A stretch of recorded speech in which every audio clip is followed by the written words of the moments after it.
অদৃশ্যমান ঈশ্বর বা আল্লাহকে তুমি কি করে অন্তর থেকে ভালোবাসবে? সত্যি কথা কিন্তু এটা। আজকে ঘুম থেকে উঠে রাত পর্যন্ত নিজের পরিবারের কথা ছেড়ে দিলাম, আমাদের এই সমাজের আশেপাশে আত্মীয় স্বজন পরিবার বর্গ যাদের নিয়ে আমরা থাকি, সেই মানুষকেই যদি আমি ভালো না বাসতে পারি, তাহলে হাজার মন্দিরে মাথা ঠুকি আর মসজিদে গিয়ে আমি নামাজ পড়ি, আমার কিন্তু পূর্ণ আল্লাহর ঘরে হবে না বা ভগবানের ঘরে হবে না। তাই মানুষকে ভালোবাসতে হবে।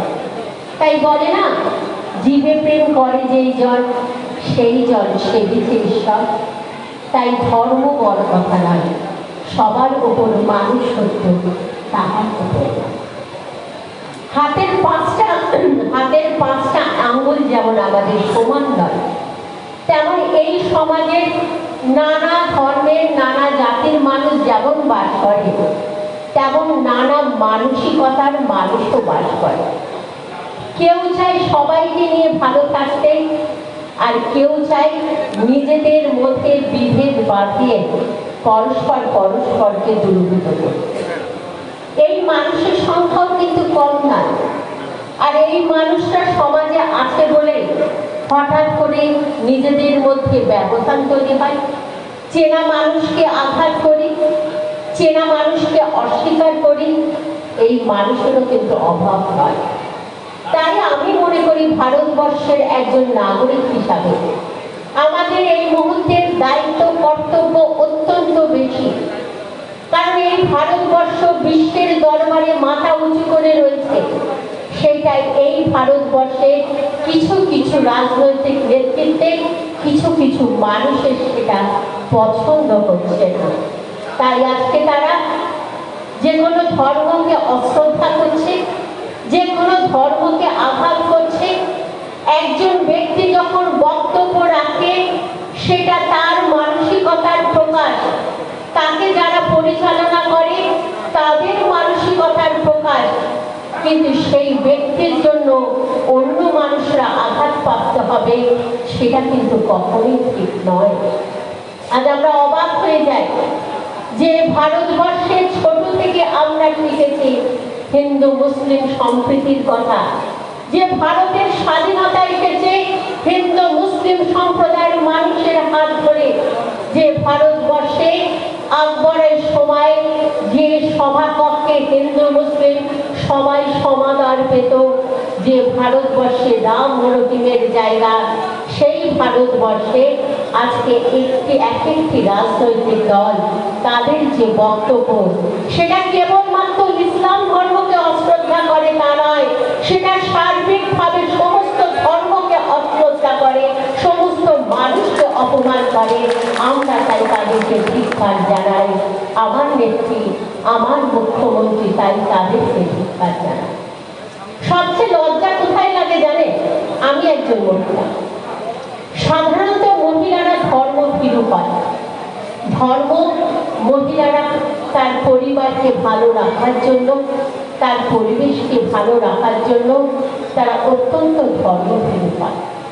কিন্তু দুর্ভাগ্যের বিষয়, ভারতবর্ষকে দ্বিখণ্ডিত করার জন্য এমন কিছু কালো চক্র রয়েছে, যে চক্র আজকে ভারতবর্ষের মহিলা মুখকে সামনে রেখে ভারতবর্ষকে দ্বিখণ্ডিত করার চেষ্টা করছে। আমি মহিলা হিসাবে আমার লজ্জা বোধ হয়, কারণ এই ভারতবর্ষ আমার মাতা হিসাবে পূজনা করি। আমরা এই মাকে নিজের অন্তর থেকে শ্রদ্ধা করি, ভালোবাসি। আর আজকে এই ভারতবর্ষকে দ্বিখণ্ডিত করার জন্য চক্রান্ত করে একজন মহিলার মুখ থেকে যা খুশি তাই বার করা হচ্ছে। আমার লজ্জা লাগে তার শিক্ষায়, আমার লজ্জা লাগে তার রুচি বোধে, আমার লজ্জা লাগে তার মানবিকতায়। এটাকে আমরা ধিক্কার জানাই।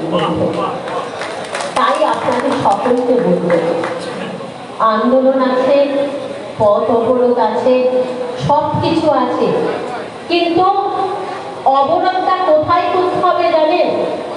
অবরোধের ভাঙন কোথায় সৃষ্টি করতে হবে জানেন? মানবিকতার অবরোধের ভাঙন সৃষ্টি করতে হবে। আপনার এই মানবিকতাকে ভেঙে যদি আপনি উন্মুক্ত হয়ে বেরিয়ে উদার না হতে পারেন, তাহলে হাজার পথ অবরোধ করেও কিন্তু আমরা আমাদের উল্লেখযোগ্য সেই পথে আমরা কিন্তু যেতে পারবো না। সেই জায়গাটাকে কিন্তু আমাদেরকে ঠিক করতে হবে। আজকে বিশ্বের কাছে মুখটা কার কালো হলো? কোনো রামের কালো হলো? কোনো রহিমের কালো হলো? কোনো জোসেফের কালো হলো? না, ভারতবর্ষের মানুষের তিল তিল করে তৈরি করা ঐতিহ্য একজন মহিলার চক্রান্তে ধূলিসাৎ হয়ে গেল। ভারতবর্ষ আজকে অপমানিত হচ্ছে বিশ্বের দরবারে। আমরা হিন্দু মুসলিম হিসাবে না, ভারতবর্ষের নাগরিক হিসাবে এটা আমাদের কাছে বড় লজ্জার, এটা আমাদের কাছে বড় দুঃখের। তাই আমাদের লড়াইটা কোনো ধর্ম নিয়ে নয়, লড়াইটা হবে ভারতবর্ষের মান সম্মান মর্যাদার গরিমার লড়াই। এই লড়াই কেবলমাত্র কোনো রহিম বা রামের নয়, লড়াই আমাদের আপনাদের সবার লড়াই। কারণ এই ভারতবর্ষকে স্বাধীন করতে কত রক্ত বয়েছে, কত মানুষ গলায় ফাঁসির দড়ি ঝুলিয়েছে, কত মায়ের বুক খালি হয়েছে, কত মেয়ে তার স্বামীকে হারিয়েছে, তার কোনো নজির নেই। আর কেবলমাত্র রাজনীতির স্বার্থে একটি রাজনৈতিক দল একজন মহিলার সামনে মাইক দিয়ে দুটো কথা বলে দেবে আর ভারতবর্ষের ইতিহাস ধূলিসাৎ হবে, এটা ভারতবর্ষ কোনোদিন মেনে নেবে না, ভারতবর্ষ কোনোদিন ক্ষমা করবে না। তাই আপনাদেরকে বলবো, হাতের মুঠোকে শক্ত করুন। হাতের মুঠোকে শক্ত করার সময় এসেছে। এ লড়াই আমার আপনার লড়াই, কোন মন্দির মসজিদের লড়াই নয়, এ লড়াই মানুষের লড়াই, এ লড়াই হচ্ছে ভারতবর্ষের লড়াই। তাই আজকে প্রথমেই বলেছি, এই স্টেজ, এই মঞ্চ হচ্ছে খুব সময় উপযোগী মঞ্চ। তাই আমাদের সকলকে ঐক্যবদ্ধভাবে ভুল পথে পা না বেরিয়ে আমরা ঐক্যবদ্ধভাবে ভারতের ঐতিহ্য কিভাবে ধরে রাখতে পারবো তার চিন্তা করব। যে কথা আমার মুখ্যমন্ত্রী মমতা ব্যানার্জি বলছেন, কালকে সিদ্দিকুল্লাহ সাহেবের সঙ্গে বসেছিলাম, তার অসাধারণ গান। আমি তাকে বলছিলাম যে দাদা, আপনার বক্তব্য আমরা সত্যি খুব উৎসাহিত পেয়েছি, আমরা আবার হতাশার মধ্যে দিয়ে আলো দেখেছি। তাকে এই মঞ্চে পেয়ে নিশ্চয়ই তার কাছ থেকে কথা শুনে এমনি ভগবান বলার মানুষকে ধন্যবাদ জানাই। কারণ আপনারা যেভাবে সহযোগিতা করছেন এই পরিবেশকে, তাকে সত্যি বাহবা দেওয়া আপনাদেরকে, আমাদের সাথে আপনাদের সকলকে করজোড়ে ধন্যবাদ জানিয়ে ভারতবর্ষ আবার এই বিশ্বের দরবারে সমাদৃত হোক এই প্রার্থনা করে, ভারত আমার ভারতবর্ষ, স্বদেশ আমার জন্মভূমি, তোমাতে আমরা লোহিয়া জনম, ধন্য হয়েছি ধন্য গো। কবি এই লাইন যেন মিথ্যে না হয়, তা আমাদেরকে কিন্তু বারবার প্রমাণ করতে হবে। সকলে ভালো থাকবেন, ধন্যবাদ। দিদি কথা বলার পরে কথা বলাটা খুব মুশকিল, মানে এত অসম্ভব ভালো বলে সম্মাননীয় শ্রীমতী শাওনী সিংহ রায় মহাশয়, আমাদের সকলের অভিভাবক, আমাদের সকলের দিদি। ওনার কথা শুনতে শুনতে সেই মানুষটার কথা মনে পড়ছিল 100 বছর আগে যিনি গেয়ে গেছেন এই গান। ওরে লালন বলে যেতে কিরু দেখলাম না এলো জুড়ে, সব লোকে কয় লালন কি যা এই সংসারে। এই মুহূর্তে আমাদের মধ্যে উপস্থিত আছেন সম্মাননীয় মন্ত্রী মহোদয়, গ্রন্থাগার মন্ত্রী সম্মাননীয় মৌলানা সিদ্দিকুল্লাহ চৌধুরী সাহেব। আমরা সসম্মানে তাকে বরণ করে নেবেন সম্মাননীয় জনাব জাহাঙ্গীর মহাবীর শেখ এবং সম্মাননীয় জনাব মুস্তাফা শেখ। আমরা অনুরোধ করবো খুব দ্রুততার সঙ্গে স্যারকে বরণ করে নেওয়ার জন্য। সম্মাননীয় জনাব মৌলানা সিদ্দিকুল্লাহ চৌধুরী সাহেব, আমাদের সকলের অত্যন্ত প্রিয় মাননীয় মন্ত্রী মহোদয়, এবং আমরা সকলে জানি যে মাননীয় মুখ্যমন্ত্রী মমতা বন্দ্যোপাধ্যায়ের অত্যন্ত আস্থার ভাষণ সম্মাননীয় মৌলানা সিদ্দিকুল্লাহ চৌধুরী মহাশয়, সম্মাননীয় গ্রন্থাগার মন্ত্রী। আমরা সসম্মানে তাকে বরণ করে নিচ্ছি। বরণ করে নেবেন মহাবীর শেখ এবং মুস্তাফা শেখ। এবং আপনারা সকলেই জানেন যে সম্মাননীয় বিধায়ক মাননীয় জনাব ইদ্রিস আলী সাহেবের আমন্ত্রণে তিনি ছুটে এসেছেন সুদূর কলকাতা থেকে অত্যন্ত ব্যস্ততার মধ্যে আমরা এই মুহূর্তে তাকে বরণ করে নিয়েছি। সম্মাননীয় জনাব মাওলানা সিদ্দিকুল্লাহ চৌধুরী সাহেব, সম্মাননীয় মন্ত্রী গ্রন্থাগার দপ্তর পশ্চিমবঙ্গ সরকার, এবং ব্যস্ততার মধ্যে আছেন আমাদের অন্যান্য রাজনৈতিক তারকারাও। সম্মাননীয় বিশিষ্ট সমাজসেবী, বিশিষ্ট শিক্ষাবিদ, সম্মাননীয় বিধায়ক লালগোলা বিধানসভা মাননীয় জনাব মোহাম্মদ আলী সাহেব শুনবো তার কথা।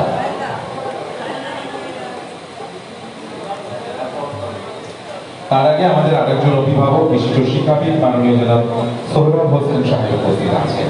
আমরা সসম্মানে তাকে বরণ করে দেব। মাননীয় জনাব মোহাম্মদ সোহরাব সাহেব আমাদের সকলের অভিভাবক, আমাদের ভীষণ ভালো লাগছে যে তিনি উপস্থিত রয়েছেন। আমরা সসম্মানে তাকে বরণ করে দেব।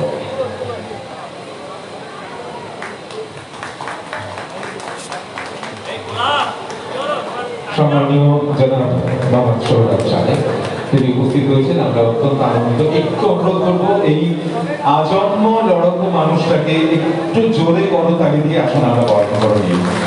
মাননীয় জনাব মোহাম্মদ সোহরাব সাহেব তিনি উপস্থিত আছেন। আমরা সসম্মানে তাকে বরণ করে নিয়েছি। এরপরে আমরা বরণ করে নেবো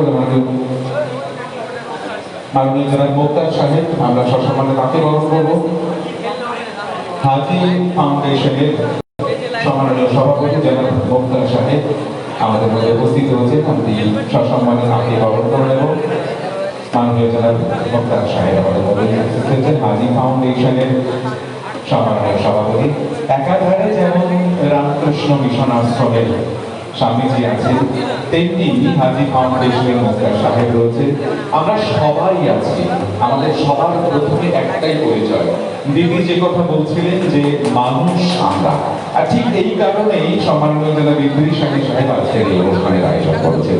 এই অনুষ্ঠানে এবারে আমাদের মাঝে বলবেন সম্মাননীয় বিধায়ক লালগোলা বিধানসভা মাননীয় বিশিষ্ট শিক্ষাবিদ, আমাদের অত্যন্ত প্রিয়জন মাননীয় মোহাম্মদ আলী সাহেব। আমি তাদের কাছে অনুরোধ জানাচ্ছি।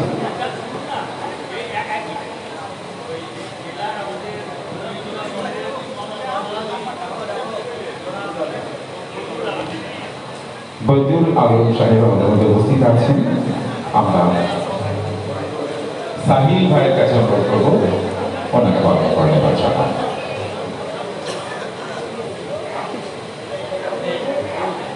ঠিক পরিবারের কর্তার মতো আমাদের মঞ্চের মধ্যেখানে বসে আছেন সম্মাননীয় বিধায়ক মাননীয় জনাব ইদ্রিস আলী সাহেব।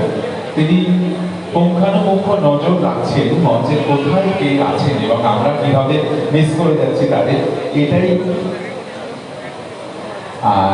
ওনার সবচেয়ে বড় গুণ যে পরিবারের ঠিক কর্তা যেমন দেখে নাই তার পরিবারে কারা কারা উপস্থিত আছে, ঠিক সেভাবেই তিনি উপস্থিত সকলকে বরণ করছেন। আচ্ছা, আমরা কি আমাদের বিধায়ক সাহেবের জন্য একটা জোরদার হাতটা দিতে পারি না? মাননীয় জনাব ইদ্রিস আলী সাহেবের জন্য এত ভালো একটা অনুষ্ঠান আয়োজন করার জন্য। দিদি বলছিলেন যে আজকে এই অনুষ্ঠানটা ভীষণ প্রয়োজন। অনির্বাণ জোয়ারদার রাষ্ট্রপতি পুরস্কার প্রাপ্ত শিক্ষক, আমরা সসম্মানে তাকে বরণ করে নেব। তারিকুল ইসলাম সাহেব বরণ করে নেবেন এবং আমাদের দুজন অত্যন্ত বিশিষ্টজন, তারা অত্যন্ত ব্যস্ততার মধ্যে আছেন। আমি বক্তব্যের জন্য অনুরোধ করি, কেননা দুজনেই ভীষণ ব্যস্ত রয়েছেন। মাননীয় জনাব মোহাম্মদ আলী সাহেব, সম্মাননীয় বিধায়ক লালগোলা বিধানসভা। আমরা একাধারে যেমন বক্তব্য শুনতে থাকবো, আমরা বরণটাও চালাবো। স্যার, সম্মাননীয় বিধায়ক লালগোলা বিধানসভা বিশিষ্ট শিক্ষাবিদ মাননীয় জনাব মোহাম্মদ আলী সাহেব, আমরা অনুরোধ করবো তার কাছে বক্তব্যের জন্য। আমাদের মধ্যে ফুরকান সাহেব উপস্থিত আছেন। মাননীয় শেখ মোহাম্মদ ফুরকান সাহেব বিশিষ্ট শিক্ষাবিদ, শিক্ষক সংগঠনের জেলা সভাপতি। মাননীয় জনাব শেখ মোহাম্মদ ফুরকান সাহেব, আমরা তাকে বরণ করে নেব। টুটু শেখ বরণ করবে ফুরকান সাহেবকে।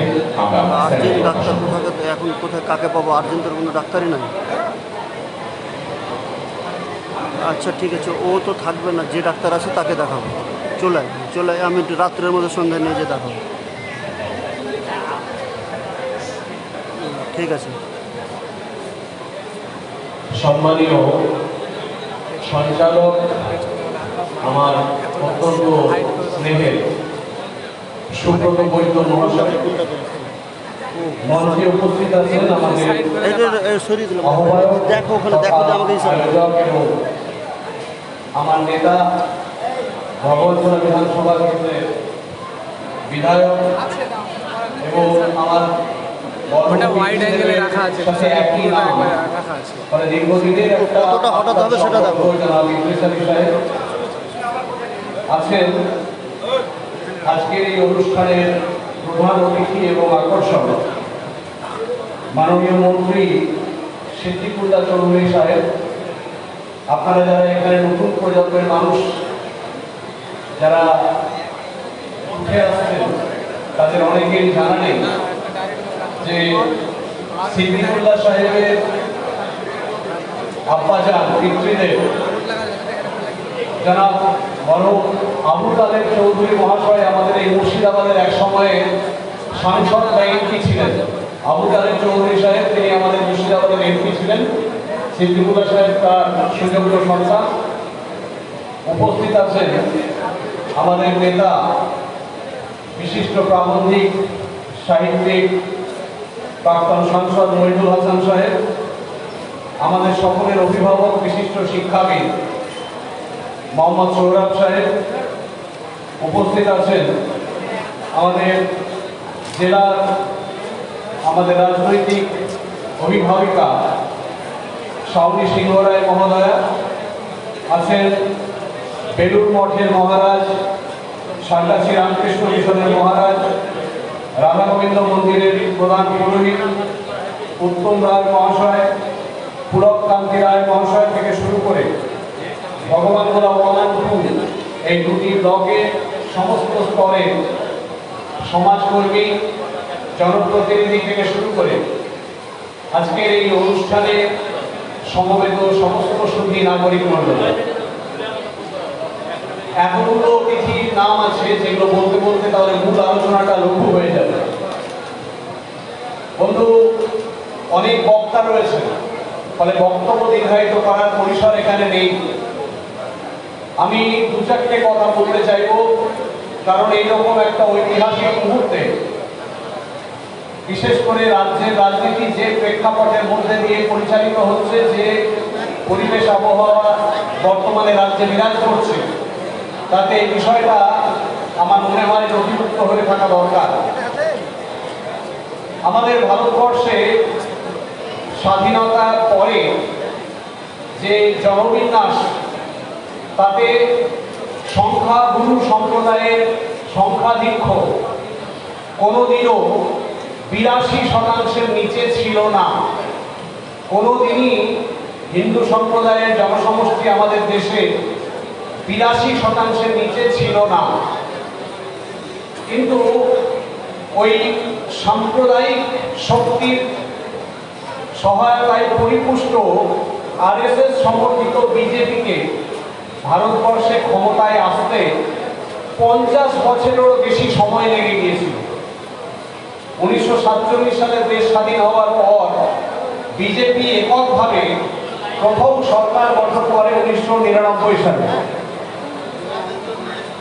আমাদের মধ্যে ইতিমধ্যে আমাদের মাননীয় নেতা সাংসদ আবু তাহের খান সাহেব এসে উপস্থিত হয়েছে, তাকে শুভেচ্ছা এবং আহ্বান জানাচ্ছি এবং আসন গ্রহণ করার জন্য অনুরোধ জানাচ্ছি। ফলে 1999 আগে পর্যন্ত আরএসএস সমর্থিত বিজেপি ভারতবর্ষে ক্ষমতায় আসতে পারেনি এবং তখনও তাদের জনসমর্থন মাত্র 33 থেকে 34% ছিল। অর্থাৎ পরিসংখ্যান বলে দিচ্ছে যে ভারতবর্ষে জনসমষ্টি কোনোদিন কোনোভাবে সাম্প্রদায়িক শক্তিকে সমর্থন করে না। আজকে একজন মহিলা একটা মন্তব্য করেছেন, সেই মন্তব্যকে কেন্দ্র করে কেউ কেউ আমরা অসহিষ্ণু হয়ে পড়ে এমন কিছু কর্মকাণ্ড করে ফেলছি যাতে করে নুপুর শর্মা যাদের প্রতিনিধিত্ব করেন প্রকারান্তরে তাদেরই হাত আরো শক্ত করে দেওয়া হচ্ছে। আজকে এই জায়গায় আমি 58খানা বসন্ত অতিক্রম করেছি, আর কিছুদিন পরে আমাকে আমার কর্মজীবন থেকে অবসর গ্রহণ করতে হবে। আজকে এই জায়গায় দাঁড়িয়ে আমি আমার অভিজ্ঞতায় দেখেছি যে ইতিহাসের শিক্ষক হিসেবে সারা জীবন ধরে অরঙ্গজেব সম্বন্ধে অনেক প্রতিকূল, অনেক ব্যতিক্রমী বক্তব্য শুনেছি এবং তাকে সাম্প্রদায়িক প্রতিপন্ন করার জন্যে ইতিহাস বিষয়ের মধ্যে, ইতিহাসের বাইরে সামাজিক জীবনে কত কথা শোনা গিয়েছে। এমনকি গত 20-30 বছর আগে কেউ তাদের বাড়িতে তাদের সন্তানের নাম অরঙ্গজেব রাখতেন না। আজকে এইরকম একটা নতুন প্রেক্ষাপটে দাঁড়িয়ে গত 22শে মে মানে আজকে আমরা 12 তারিখে আলোচনা করছি, 3 সপ্তাহ আগে 22শে মে রবিবার আনন্দবাজার পত্রিকার রবিবাসরীয়তে অরঙ্গজেব একজন খলনায়ক না তিনি একজন প্রকৃত সুশাসক সেই নিয়ে কুন্তক চট্টোপাধ্যায় তিনি একটা প্রবন্ধ প্রকাশ করেছেন। গত 22শে মে, আজ থেকে 3 সপ্তাহ আগে আনন্দবাজারের রবিবাসরীয়তে এই প্রতিবেদন প্রকাশিত হয়েছে। আজকে কুন্তকবাবু একজন ব্রাহ্মণ সন্তান, তিনি প্রথম এমন তথ্য দিয়ে আনন্দবাজারে সেই প্রতিবেদন লিখলেন, তাতে একটা স্পষ্ট প্রমাণ হয়ে গেল যে অরঙ্গজেবের মতো ধর্মনিরপেক্ষ এবং মহান ব্যক্তি আমাদের ভারতবর্ষের ইতিহাসে খুব কমই ছিলেন। আজকে এই জায়গায় দাঁড়িয়ে যদি আমার সামনে প্রশ্ন রাখা হয় যে আমি ওই আরএসএস এর মধ্যে না তালিবানিদের মধ্যে গিয়ে অবস্থান করব, আপনাদের প্রত্যেকের নিজস্ব মতামত অনুযায়ী আপনারা সিদ্ধান্ত নেবেন। আজকে তাই আমি সরাসরি কোনো কথা হয়তো বলতে পারছি না এই মঞ্চ থেকে। নিশ্চিতভাবে আমি আমার নেত্রী শাওনী সিংহ রায়ের সাথে একমত যে আজকে অত্যন্ত গুরুত্বপূর্ণ সময়ে এই অনুষ্ঠান অনুষ্ঠিত হচ্ছে, এর তাৎপর্য অপরিসীম। তাই আজকে আপনারা যারা ভাগ্যবান, যারা আজকে সীমিত সংখ্যক আমন্ত্রিতদের মধ্যে উপস্থিত হতে পেরেছেন, কারণ এখানে নিয়ন্ত্রণ করা হয়েছে, সমস্ত মানুষকে অনুমতি দিলে লক্ষাধিক মানুষ এখানে সমবেত হয়ে যেতেন। সেই জায়গায় দাঁড়িয়ে আপনারা এখান থেকে ফিরে গিয়ে সেই বার্তা পেয়ে যাবেন যে পরিচয়ের জন্য ভারতবর্ষ বিখ্যাত। বক্তব্য শেষ করার আগে আমি মাননীয় সিদ্দিকুল্লাহ চৌধুরী সাহেবকে ধন্যবাদ এবং কৃতজ্ঞতা জানাবো যে সিদ্দিকুল্লাহ সাহেব জামায়াতে ইসলামী হিন্দকে নিয়ে আন্দোলনের মধ্যে দিয়ে যে নতুন একটা ভাবনা সঞ্চার করেছেন, তার আগে তিনি যদি এটাকে এইভাবে জনপ্রিয় করে না তুলতেন তাহলে এই সমস্ত জামিয়াতে ইসলামী বললে পরেই মানুষ সেই সংগঠনকে সাম্প্রদায়িক মনে করত, ভারত বিরোধী মনে করত। সিদ্দিকুল্লাহ সাহেব একজন পথ প্রদর্শক, তিনি জামিয়াতে ইসলামী হিন্দ নামের উলেমায়ে হিন্দের যে সংগঠনের কর্মকাণ্ড, সেই কর্মকাণ্ডকে এমনভাবে উপস্থাপন করেছেন যে আজকে এই সংগঠন ভারতবর্ষের সাম্প্রদায়িক যে সম্প্রীতি সেটাকে সুরক্ষিত এবং সেই বার্তাটাকে সুস্পষ্টভাবে পৌঁছে দেওয়ার জন্য একটা প্ল্যাটফর্ম তৈরি করেছেন, যেটা অত্যন্ত সক্রিয়ভাবে বাংলাকে আজকে একটা সদর্থক দিকে এগিয়ে নিয়ে যাচ্ছে। আমি আমার বক্তব্য আর নির্বাহিত না করে দীর্ঘক্ষণ ধরে আমার আলোচনা চলাকালীন আপনাদের সহযোগিতার জন্য ধন্যবাদ কৃতজ্ঞতা জানিয়ে আমার বক্তব্য শেষ করছি। ধন্যবাদ, নমস্কার, আসসালামু আলাইকুম। আমাদের মাঝে বললেন সম্মাননীয় জনাব মোহাম্মদ আলী সাহেব, আমরা কৃতজ্ঞতা জানাই তার কাছে। আমার স্যার, আমার অপরদের বিশিষ্ট প্রাবন্ধিক, বিশিষ্ট রাজনৈতিক ব্যক্তিত্ব, সহ সভাপতি কার্যকরী মাননীয় জনাব নয়নুর, আমরা অনুরোধ জানাচ্ছি তার কাছে। আমার খুব খারাপ লাগছে যে স্যার বসে আছেন, আমরা তাকে রাখতে পারিনি, আসলে সকলেই এত ব্যস্ত আছে। আমরা অনুরোধ জানাবো মাননীয় জনাব মহিবুল হাসান সাহেবের কাছে। আমি নয়ন করে গেলে নয়ন সকলকে চা বিস্কুট বা কফি বিস্কুট যা চান দিয়ে দাও সবাইকে। আপনারা দয়া করে চা কফি বিস্কুট যা খান সবার জন্য আবার খাওয়ার ব্যবস্থায় আছে, কিন্তু দয়া করে আপনারা শেষ পর্যন্ত থাকুন। আমাদের আরেকজন মন্ত্রী যারা আব্দুল জামান সাহেব রাজ্যের মধ্যে এবং এই জেলায় থাকেন। তিনিও কিছুক্ষণের মধ্যেই চলে আসবেন। আরো অনেক বিশিষ্ট ব্যক্তিরা আসবেন। এর মধ্যে একেবারে আমরা খুব খুশি যে আমাদের যিনি এই এলাকার সাংসদ, বিশিষ্ট সমাজসেবী, আমাদের সকলে পরিচিত, আমার দীর্ঘদিনের পরিচিত আবু তাহের খান সাহেব, তাকে একটু আমাদের মইনুল সাহেবের অনুমতি নিয়ে তাকে আমরা সম্বর্ধনা জানাবো। সম্বর্ধনা জানানোর জন্য আমি আমাদের উকিল নাসিম শেখকে বলবো যে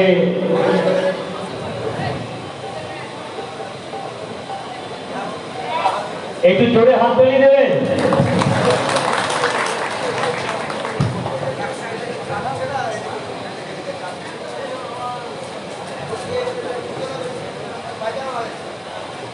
তাকে ব্যাগ দিয়ে সম্মানিত করা হচ্ছে, উত্তর দিয়ে সম্মানিত করা হচ্ছে এবং একটি বিশেষ মমেন্ট তাকে উপহার দেওয়া হচ্ছে। তিনি গ্রহণ করলেন, আমরা কৃতজ্ঞ। সকলের বক্তব্য খুব ভালো লাগছে। আমাদের মাননীয়া শ্রীমতী শাওনী সিংহ রায় থেকে শুরু করে হিন্দু মুসলমানের মিলনের কথা আমাদের বিধায়ক মোহাম্মদ আলী সাহেব থেকে সকলেই খুব ভালো বক্তব্য রাখছেন। কি আপনাদের ভালো লাগছে তো? কি জোরে বলুন। চা খাবেন না কফি খাবেন? চা কফি সবাই খান, কোনো অসুবিধা নাই। কেউ হুমায়ুন ভাই কি খাবেন? হুমায়ুন ভাই এখানে আসুন। বলুন হুমায়ুন ভাই কি বলছেন? বড় বড় লোকগুলোকে দিচ্ছে, পঞ্চায়েতের সভাপতি 1,00,000 টাকা দিচ্ছে, আর সাধারণ মানুষকে চা দিচ্ছে না। লাইন দিয়ে দিতে বলুন। বুঝলেন লাইন দিতে বলুন। হ্যাঁ হ্যাঁ, এই নয়ন, হ্যাঁ হুমায়ুন ভাই থ্যাংক ইউ। আপনি নিজে তত্ত্বাবধান করুন। হুমায়ুন ভাই আপনি নিজে তত্ত্বাবধান করুন। আচ্ছা, হুমায়ুন ভাইয়ের তত্ত্বাবধানে সকলে একটু চা বিস্কুট দেওয়া আরম্ভ হোক। কিন্তু তার মধ্যে বলি, বক্তাদের বক্তব্য তুলে শুধু চায়ের মধ্যে নজরটা দয়া করে রাখবেন না। বক্তাদের বক্তব্য আপনারা শুনুন। আমাদের মইনুল হাসান সাহেব জানেন প্রাবন্ধিক, সাহিত্যিক, প্রাক্তন সাংসদ, বহু গুণের অধিকারী এবং খুব ভালো, আমি দলের নামটা করছি না, ভালো জায়গায় খুব আছেন মইনুল হাসান সাহেব, আমাদের সাম্প্রদায়িক সম্প্রীতির প্রতীক। তিনি এখন বক্তব্য রাখছেন। সবাই শুনবেন মন দিয়ে। এর মধ্যে চাপ হয়। বন্ধুগণ, মঞ্চে উপবিষ্ট বিশিষ্ট অতিথিবর্গ, আমি প্রথমেই আমার শুভেচ্ছা এবং ভালোবাসা জানাবো ইদ্রিস আলী সাহেবকে। তিনি আমাকে আহ্বান করেছেন। মঞ্চে আছেন মৌলানা সিদ্দিকুল্লাহ চৌধুরী, আমাদের মন্ত্রী। মঞ্চে আছেন শ্রীমতী শাওনী সিংহ রায়, আমাদের সভাপতি।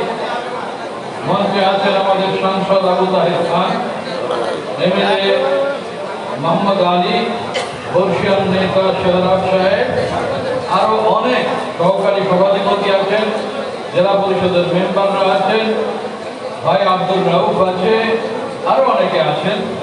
আমি সে বিস্তৃত নাম বলতে পারছি না, সময়ে আছে। আর অনেকক্ষণ ধরে গরমের মধ্যে আপনারা বসে আছেন।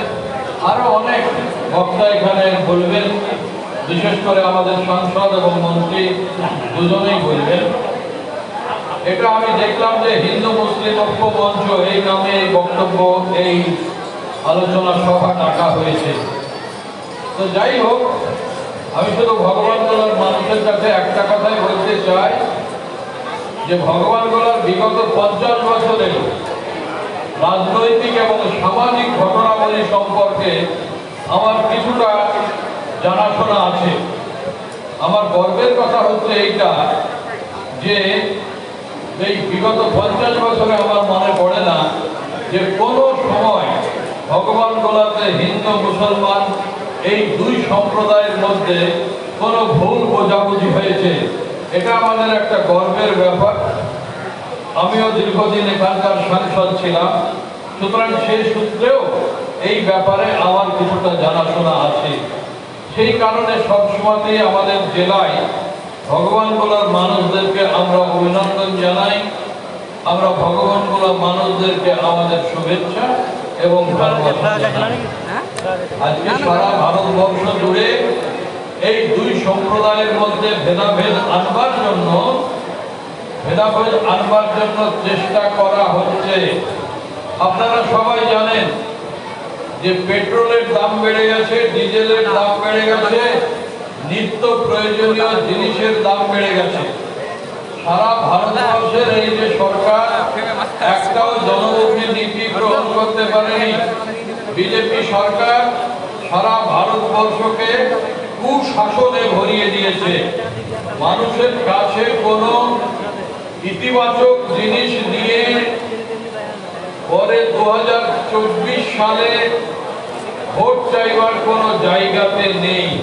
ঠিক সেই মুহূর্তে তাদের কাছে একটাই অস্ত্র, সে অস্ত্র হচ্ছে সাম্প্রদায়িক ভাগাভাগি, হিন্দু মুসলমানের ভাগাভাগি। সেই কারণে কোনো সময় অযোধ্যার কথা ওঠে, কোনো সময় জ্ঞানবাপী মসজিদের কথা ওঠে, কোনো সময় তাজমহলের কথা ওঠে। এখন এই সবগুলো পার করে এসে মোটামুটি এইগুলো নিয়ে নানা চর্চা করার পরে এখন পয়গম্বর হযরত মুহাম্মদ সাল্লাল্লাহু আলাইহি সাল্লামকে নিয়ে বিজেপির লোকরা টানা হেচড়া করতে শুরু করেছে। তো আমি সেটা বলবার কথা নয়। আমার পক্ষে এখানে মৌলানা সিদ্দিকুল্লাহ সাহেব উপস্থিত আছেন, উনি আমাদের মন্ত্রী, জামায়াতে উলামা ইসলামে হিন্দের তিনি অন্যতম প্রধান নেতা। তিনি অনেক কথা বলতে পারেন, তিনি ইচ্ছা করলে নিশ্চয়ই বলবেন। কিন্তু আমি একটা কথা আপনাদের বলতে চাই যে বিজেপি কি করেছে।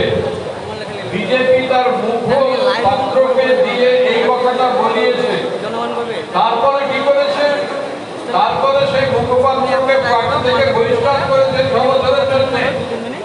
তারপরে কি করেছে, তারপরে বোম্বে পুলিশ গতকালকে তাকে হেফাজতে নিয়েছে। কিন্তু গোটা ভারতবর্ষে প্রচার করা হচ্ছে বিজেপির পক্ষ থেকে যে নুপুর শর্মা যা করেছে ঠিক করেছে। এটা মনে রাখবেন। কেন এটা করা হচ্ছে তার প্রধান কারণ হচ্ছে এখন পর্যন্ত প্রধানমন্ত্রী একটাও কথা বলেননি। আমাদের দাবি হচ্ছে যে প্রধানমন্ত্রীকে রাস্তায় নেমে বলতে হবে যে এই ধরনের কর্মকাণ্ড ভারতবর্ষে চলবে না।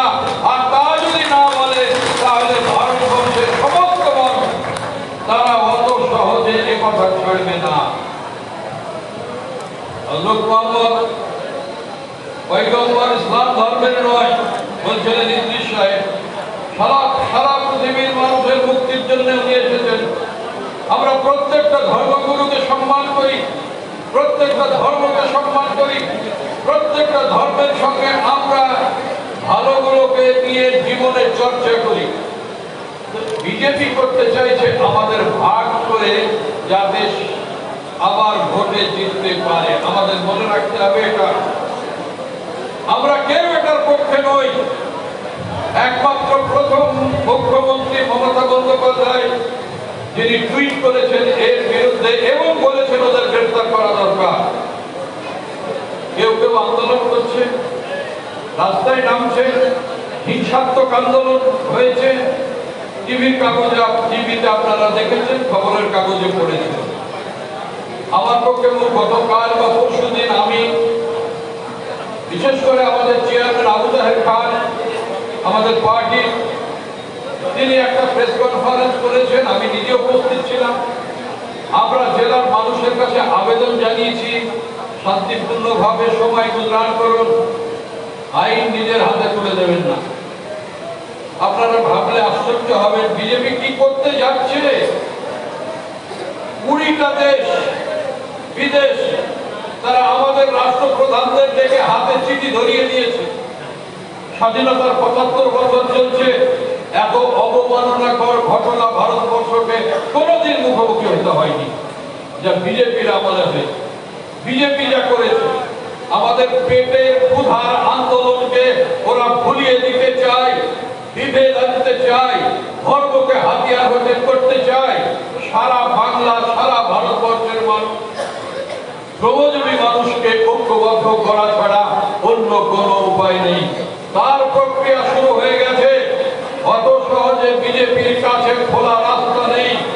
আগামী কয়েকদিনের মধ্যে নেত্রী মমতা বন্দ্যোপাধ্যায়ের নেতৃত্বে এবং আহ্বানে সারা ভারতবর্ষের কংগ্রেস সহ সমস্ত নেতা নেত্রীরা দিল্লিতে মিটিং করছেন একটা ঐক্য গড়ে তুলবার জন্য। সবাই বলেছেন যে সমস্ত রকমের মাত্রা ছাড়িয়ে গিয়েছে, আর সহ্য করা যায় না। আপনাদেরও সে কথা বলতে হবে, মাটির কাছে গিয়ে বলতে হবে, প্রত্যেকটা মানুষকে বলতে হবে যে আমাদের লড়াই আন্দোলনটাকে শেষ করে দিতে চাই, পশ্চিমবাংলার শান্ত পরিবেশটাকে নষ্ট করতে চাই। আমরা আবেদন জানাবো, মুখ্যমন্ত্রীর কথার সূত্র ধরে আইন নিজের হাতে নেবেন না। পশ্চিমবাংলার শান্তি শৃঙ্খলা রক্ষা করবার জন্য মমতা বন্দ্যোপাধ্যায় এবং তার প্রশাসন আছে, মন্ত্রীরা আছে, আমরা সহযোগিতা করব। কারো কোনো যদি এখানে পরামর্শ দেওয়ার থাকে তারা নিশ্চয়ই দেবেন, কিন্তু বিরোধীদের হাত, বিশেষ করে বিজেপি এবং ঘোলা জলে যারা মাছ ধরতে চায় তাদের হাত শক্ত হয়। এরকম কাজ করতে আমরা করব না, করতে আমরা চাই না। আমরা মুর্শিদাবাদ জেলাবাসীর ওপরেতে অত্যন্ত আস্থাবান, বিশেষ করে ভগবান মূলত বটেই। এই রকমের একটা পরিবেশের মধ্যে এই মঞ্চটা পাওয়া গিয়েছে বলে আমরা এই কথাটুকু বললাম। আর ইদ্রিস সাহেবকে আরেকবার ধন্যবাদ দেব যে এই মঞ্চ তিনি তৈরি করেছেন। সবাইকে নিয়ে ঐক্যবদ্ধভাবে আমরা যদি চলতে পারি তাহলে একটা নতুন দিশা আমরা দেখতে পাবো। মঞ্চে যারা আছেন তাদের সবাইকে আমি আরেকবার অভিনন্দন জানিয়ে আপনাদের সবাইকে আমার শুভেচ্ছা, ভালোবাসা এবং আসসালামু আলাইকুম জানিয়ে, নমস্কার জানিয়ে আমার বক্তব্য শেষ করছি। সবাই ভালো থাকবেন। আমরা শুনছিলাম যারা মাইনুল হাসান সাহেবের বক্তব্য, অত্যন্ত প্রাঞ্জল বক্তব্য। সকলেই বলছে যে আমরা অত্যন্ত দ্রুততার মধ্যে আছি, আমরা সকলের বক্তব্য শুনবো, কিন্তু সঞ্চালকের তরফ থেকে আমার তরফ থেকে একটা অনুরোধ থাকবে সকলের কাছে বক্তব্য সংক্ষিপ্ত করবার জন্য। আমি জপপ্রিয়ানন্দজি মহারাজ সরকারি রামকৃষ্ণ মিশন আশ্রম থেকে উনি এসেছেন আমাদের কাছে, তার কাছে অনুরোধ করবো সংক্ষিপ্ত বক্তব্যের জন্য। সম্মাননীয় পূজ্যপাদ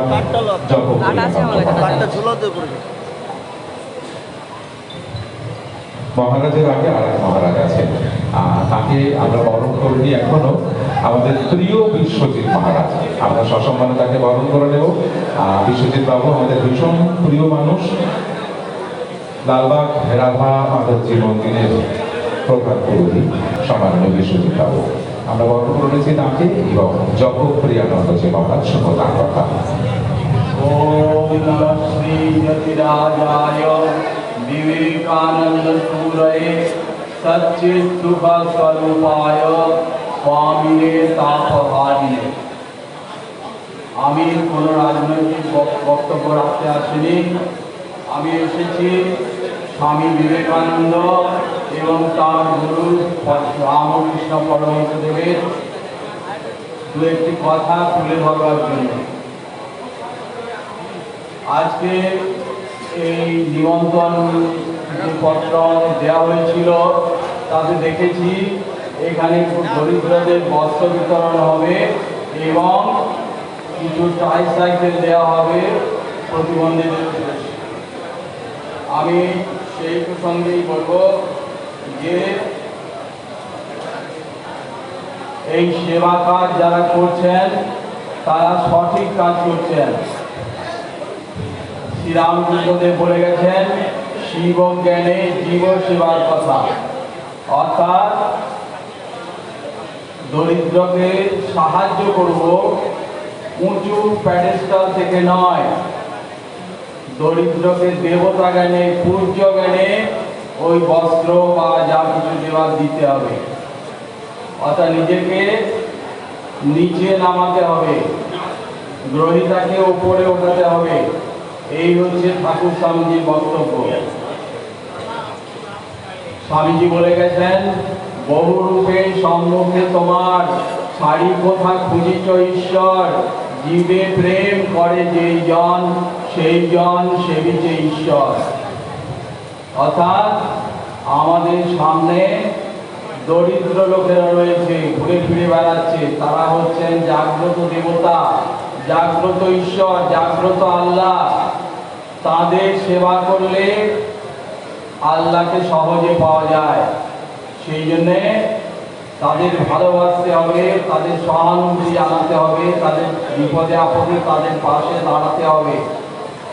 যাদের সামর্থ্য নেই তারা অন্যভাবে সেবা করতে পারেন, যেমন একজন শিক্ষক বা শিক্ষিত ব্যক্তি, তিনি ওই দরিদ্রদের পাড়ায় গিয়ে শিক্ষা বিতরণ করতে পারেন, নাইট স্কুল খুলে তাদের শিক্ষা দিতে পারেন। আর যার আছে তিনি তাই দিয়ে দরিদ্রদের পূজা করতে পারেন।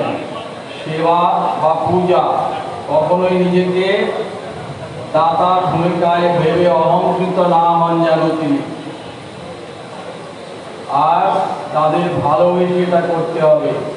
স্বামীজি একটি কবিতায় বলছেন, দাও দাও আর ফিরে নাহি চাও, আকে যদি হৃদয়ে সম্বল, ভিক্ষুকের কবে বল সুখ, কৃপা পাত্র হয়ে কিবা ফল, দাও দাও যেবা ফিরে চায়, তার সিন্ধু বিন্দু হয়ে যায়।